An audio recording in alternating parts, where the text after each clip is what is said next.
Alrighty, and we're back By popular demand? by popular demand. You know it. You know, we are back with a special edition of Music Alive featuring the one and only Windall Armour. Windall Armour. It's a pleasure to have Windall Armour in here. I mean, I've known Windall a long time. Yeah, I always go out. history. Yeah, we've got big history, and We do. I've always gone out and taken pictures of you guys wherever you're at, and I'm always putting it out there. And I always love to go see you, Windall.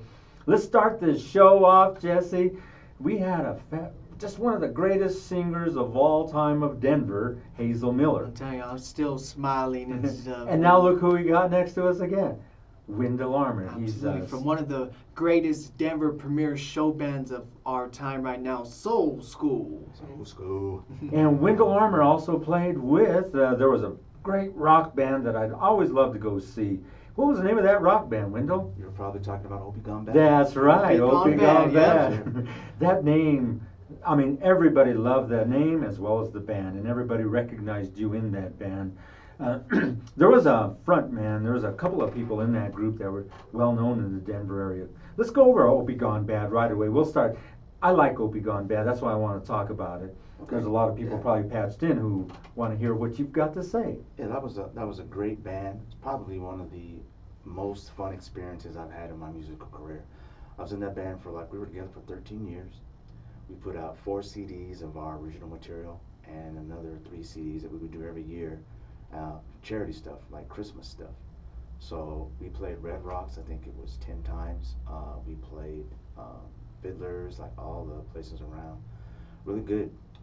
Had some records that charted. I think the biggest thing we did, one year we got a Grammy mention from the Grammys Society. So that was pretty cool. We did a lot of great stuff in that band. It was a really good run I had with those guys. And who was, you say those guys, you got to give us some names. Jake Schroeder. Jake Schroeder is vocalist. that's who I'm talking Yeah. about, your front man. Jake probably sings the national anthem better than anybody I know. Does an incredible job. His delivery is there. Yeah, and he's still doing that now. He still does it for the Avalanche and for the Nuggets. Randy Chavez was on guitar. Yeah, Randy Chavez is one hell of a guitar player. Great. He's been around a long time. I mean, he knows how to stroke that thing to where the notes, everything is coming out. His dynamics come up and down with the group, especially when you're all singing, you drop down. He knows how to get those dynamics. Yeah, he's a great guitar player. And a lot of people don't know, but he's a really great engineer. He does a lot of studio stuff as well. So he knows that dynamic part of it. Yeah. And with him, yeah, like you guys would be playing, of course, you've been with some players, and they're guitar players in almost every band. The guitar player always goes a little loud, and they just like to scream. you know it as well as I do, Wendell.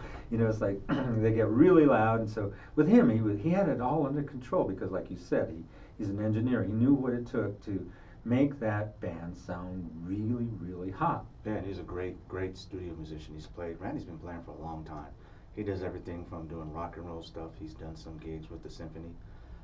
Just recently he did a gig with one of the rock guitar players. I can't remember who it was, but they did a show with the Denver Symphony. So he's incredible talent, incredible studio musician. So he does a lot of that. Okay, like Wendell, let's back it off. I had to throw all this in ahead of time. Kind of went ahead of myself, but let's start out when you first started playing. That's one of the things that we open with, but we always change up a little bit because Jesse says, let's not get stale here, Henry. Yeah, you gotta keep it, Grandpa. keep it new. So let's tell us how you first got started, Wendell. In high school, I always wanted to be in a band. I've always liked music ever since I was a kid. I remember when I was small, just hanging out, listening to the radio at night was just a relaxing thing for me. I was always attracted to the music. So when I got in high school, I wanted to play an instrument, but all the cool instruments were gone. Couldn't play drums, couldn't play keyboards. The only thing they had left was baritone horn. So I was like, okay, after school I'll go, Jam I the signed horn. up for Yeah. band class, and I played baritone horn. Can you still play the baritone horn? I haven't picked up that horn in years. So I translated what I knew from that to playing the bass guitar, because it's the same music. I read the music, so I just went out, bought a bass guitar, and sat in the basement and just self-taught. Wow, nice. And So you want to play a cool instrument, you know what I mean? Baritone wasn't getting it. The only thing I could do was be in a marching band. I was like, well, there's not much of a career for that. So. And there was a point in time where bass players were dime a dozen, and all of a sudden they went scarce. You've known that. It's like you always get calls to go do a lot of work. Name some of the groups that you've played with around the Denver area, as well as nationally or locally. Just let us know all the bands that you've played with. Well, when I started, and I know you're familiar with this, the first real band I was in was a group called Stratus. And you know Way Stratus. back in the day. Yeah, You they do were too. top. Yeah, of course I know. So we had a really long run. I did that for a long time.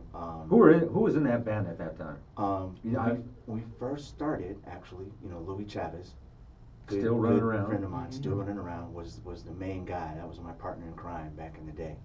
We went through like different members throughout the time. A lot of the people are still around, like Steve Wilburn, Roger Williams was on drums, Tyrone Black was a vocalist, Paul Carbajal played keyboards for a while.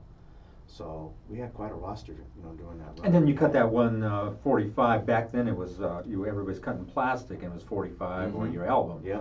And you cut that 45. You guys got to open up for a couple of big name acts here in town. It was back then. It was McNichols Sports Arena before they threw it down. Yeah, we did Commodores, we did the Marquets, we did Ashford and Simpson.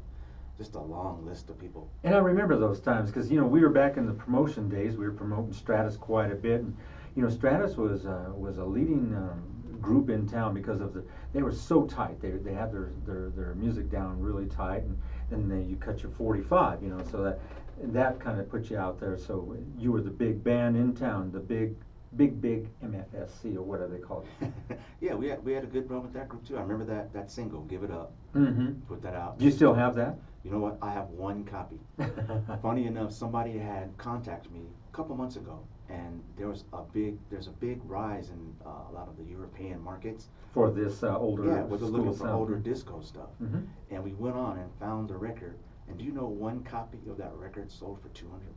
Whoa! Wow. Just for one single. Yeah, because So like, it's hard to find. Yeah. So sometimes you put stuff out there, you never know what's going to end up or what's going to happen. And there's been a surge, like even in like Jesse's here. He's 18. He knows how to go and do all this good music of the 80s and 70s music because it's surged back up because everybody likes the full horn section. That's Bruno Mars style.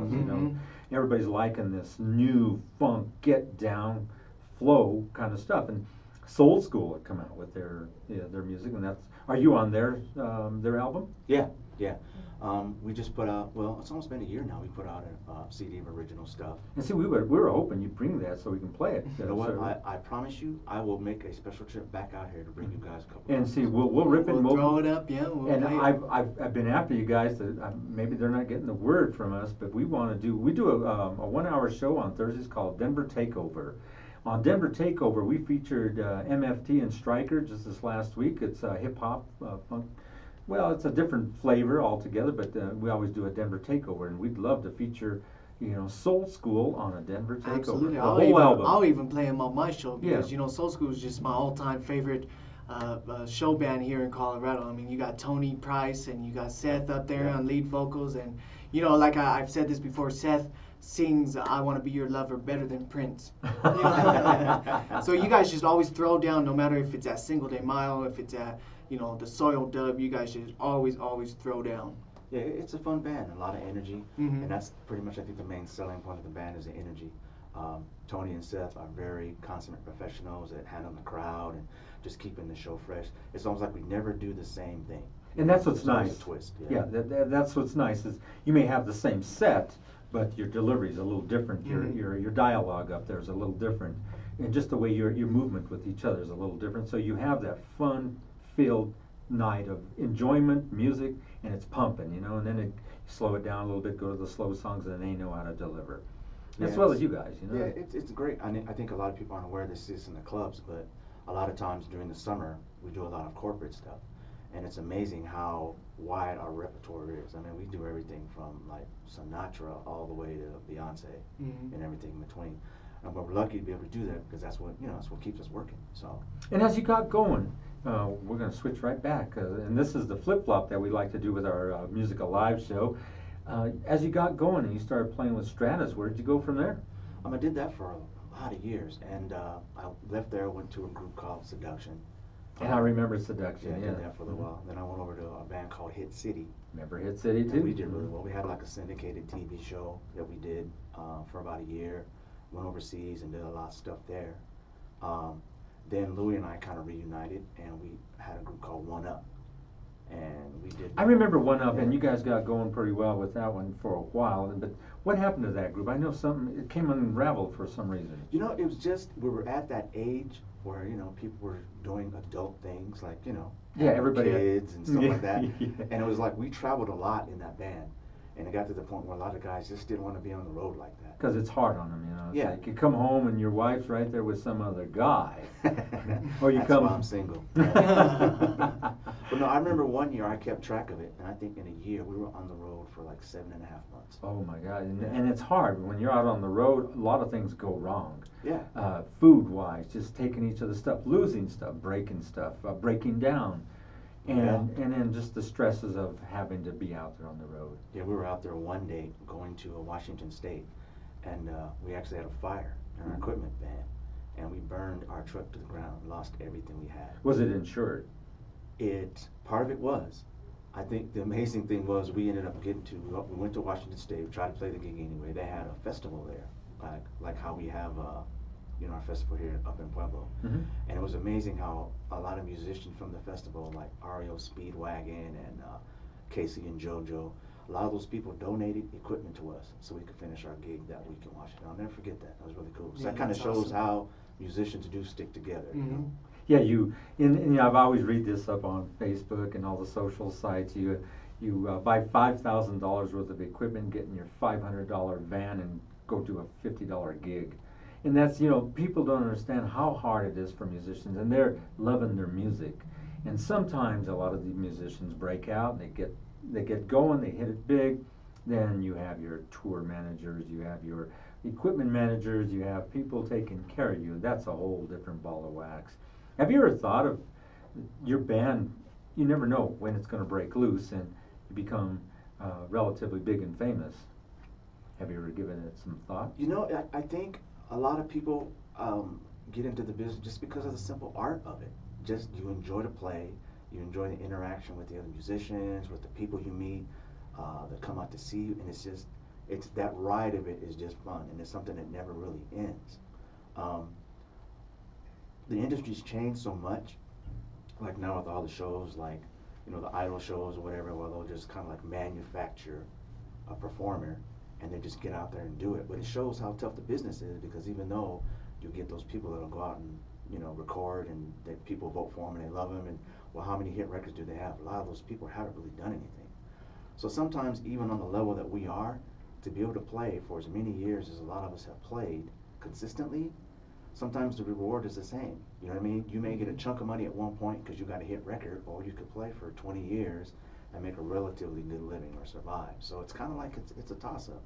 And what we've got here, we're at www.kuhsdenver.com. We've gone worldwide with this, and what we're exposing is the Denver talent market. Even Hazel Miller said, and we've got a lot here in Denver. Yeah. We've got so much that we can't expose, and like Clear Channel Media, they just weasel down on everybody, where you can't walk in there and say, play my music. Mm-hmm. You can't go in there and be interactive with them like you're doing right here.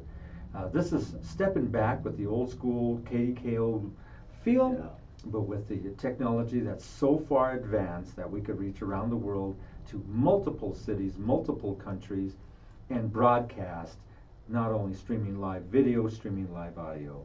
And now we're bringing Denver, all the good groups, the good bands, the musicians, entertainers to fruition, to be able to expose this. And we welcome Soul School. Like I said, I try to tell everybody, bring your stuff in, but sometimes they don't really envision what they come to see here. And now, as the word gets out there and we get more and more people in here, we're going to see that Denver's going to light up with more and more groups that have originality. We'll bring out original music, and we can broadcast it on the DJ Jesse Show. Mm-hmm. Yeah. Absolutely. Yeah, because there's a lot of good talent here, and I think now with technology the way that it is, there's so much more music out that's accessible now than what there used to be. And you're not going to have to go through record companies. You can stay independent, like what you just talked about right now. Yeah. And they don't eat up all your funds that you're making off of it and give you 10 cents on the dollar, or a penny on the dollar. You'll collectively pick it all up yourself.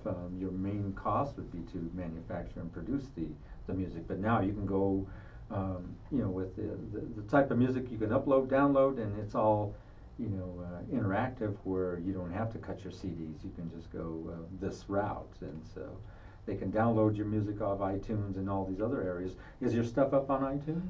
Yes, we've got stuff up. If you go to soulschoollive.com, our website, there's a few options and where you can purchase the album or listen to the material.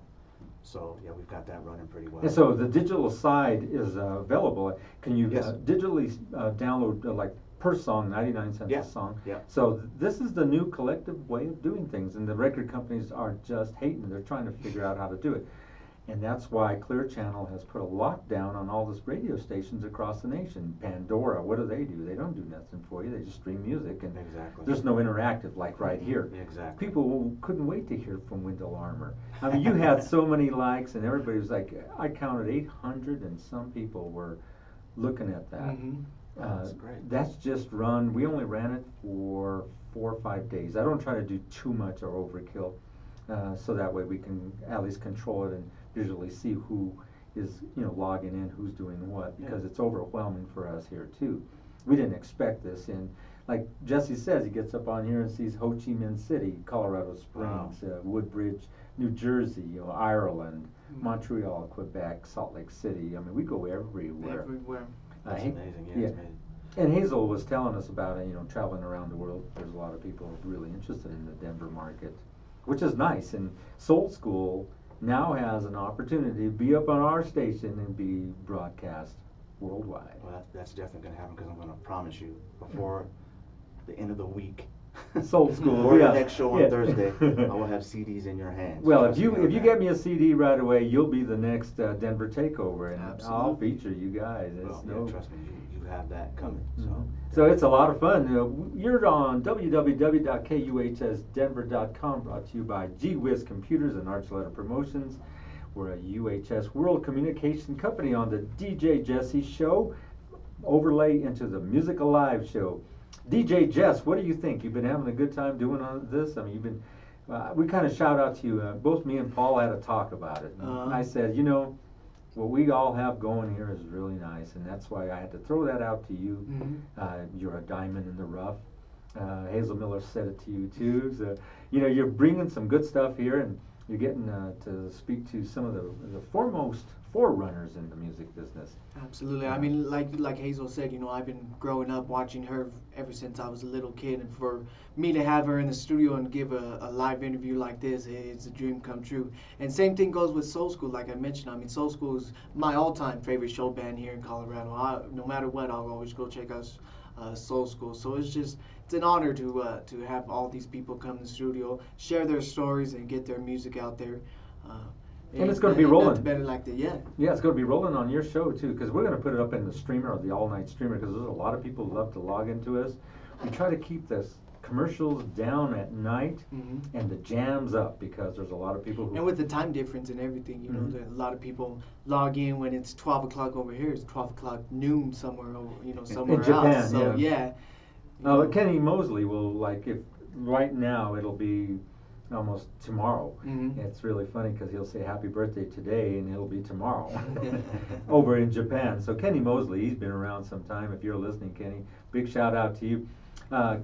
Windall, why don't you go ahead and do some shout outs to anybody. If you told anybody or text anybody that you're going to be on, you're welcome to do some shout outs right now, and we're going to get back with your history. Well, sure, yeah. Just as you just mentioned, my buddy Kenny Mosley, I just saw him this summer. He was here visiting, so I'd like to put a shout out to him. Of course, all my bandmates in Soul School, Seth, Tony, and all the rest of the crew, definitely. My boys over in the Hot Lunch crew, Louis Chavez, Reggie, and all those boys. Shout out to them as well. And just a heartfelt thank you to all the people who have allowed me to play music for all these years. I've had a pretty good career, pretty good run here in Denver, and that's something that words cannot express, how many people have come out and listened to bands that I've played in. So I'm forever grateful for that.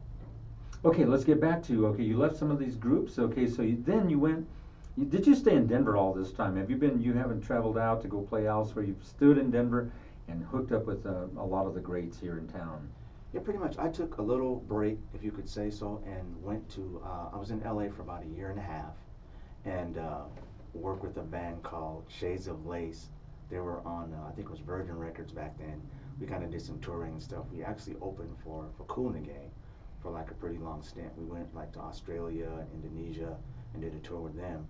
So I did that for like about a year and a half, and then I ended up just coming back to Denver. And Denver, like Hazel said, is just such a premier city for music, for enjoyment, for you know, a lot of the nightclubs feature a lot of the local groups. I mean, Denver's alive, and Denver's been alive. We used to promote bands back in the day quite a bit, but we kind of jumped out, backed off a little bit because there was, you know, when you promote groups, you're taking a big risk, just putting it all together, and you've got to do it right. And I think you know, back in the times, it was kind of hard. And then when there was the '80s, when the oil bust went on, and it screwed up a lot of things. So there was a lot of changes. Then the '90s came about, and then there started to be, you know, they started back to the heavy duty promoting. They've been doing the rock, the funk. They've been doing the old school stuff. Everybody's back into it. There's a lot of promoters in town back at it, and they know what it's like, what it takes to just throw an event. It's hard. It's not easy. Yeah, it's tough. And then you notice like a lot of the venues are smaller now. Like you've got places like the First Bank Center and the Budweiser Event Center. And so you could fit in there. Yeah, and even like downtown. I think it's Belco now. The Wells Fargo. Yeah. So you don't have to fill a huge coliseum or a huge venue. You can get venues that are half the size. And a lot of bands that may have a couple hits or whatever, you can do a smaller venue and they'll charge more for tickets, but it makes it a better show, I think. So more up close and personal. Exactly. Yeah. Those were some of the best shows I've ever been to. The up close and personal. I agree. There was and I know you remember this, Windall. Maybe it was over there in Glendale. It was called the Warehouse. Mm-hmm. Do you remember that place? They do the up close and personal, and it was rough looking in the place, but they'd bring in like Tina Turner and they bring in all these good groups, and you'd fit into a 500 seater. It was a small little venue, and something like that is really nice to have back. And I think and there was Ebbets Field. Do you remember Ebbets Field? They used to do the same kind of thing. Exactly, because now the Soil Dove over on Lowry, they do a lot of stuff, and that's a really great venue. I mean, they'll have somebody like Bobby Caldwell come in and do more than one show. Exactly. And big shout out to Sandra. She lets a lot of that come. She's wide open to ideas and thoughts, and she's going to be turning it into a couple of times a month the salsa shows. So that's nice of her to think of something like that. And she features some really outstanding groups in there. Exactly. She had you guys there not too long ago, right? Yeah, we played on a regular basis. How'd you guys do? You guys pack it out? Yeah, we always do pretty well there. And it's one of those rooms where it's a great room. People love the room. The sound's good. The atmosphere is great. Staff is great. Of course, you mentioned Sandra. She's a great person to work for, as well as she's always steadfast to promoting bands and being involved in the actual industry and making stuff happen for musicians. And that's great. So you're on www.kuhsdenver.com with DJ Jesse. It's been a pleasure having you here, DJ Jess, because you're bringing in some of the foremost, the most popular people in town, and you're bringing them in and having up close and personal interviews with them. And you're doing a great job, young man. Well, thank so you. Is this going to be your radio station next? Because I'm ready to step down. Once you retire, bro, I'll take it over. I'm ready to go to the old folks home and roll my wheelchair out of here. Of course, I wouldn't do that, but I'll walk out of here. We had the pleasure of having Windall Armour in here, a good friend of mine. I've known him forever. I always love to go out in here. He always catches me taking pictures and photos of groups. I always show up just to go see all the good groups and bands, and I'm still back at it promoting. I've never stopped. I went covert for a long time because I still do the band thing. It's other bands that you probably don't hear about, but got behind a lot of groups, and now I'm back at it with the radio TV setup, and we got DJ Jess and all these young new people coming about. They're going to be jumping on board, and they're going to be doing some new stuff here, so it's going to be fun. So with that said, Windall, and did you finish up with any of the other bands, or you want to just finish up with Soul School, or? Because we're about ready to cut this loose, and it's been a pleasure having you here. Thanks for having me. And thanks for waiting. I know you had to wait in the studio for a bit. It was well worth the wait. It was good hanging out with you guys. So without any more shout-outs to anybody that you'd like to have? Well, like I say, that's about it. Like I say, just thankful for all the people that have come out and supported, especially supporting us now in Soul School. We've got a great following, and hopefully we'll just keep it rolling. We've got another busy summer ahead of us.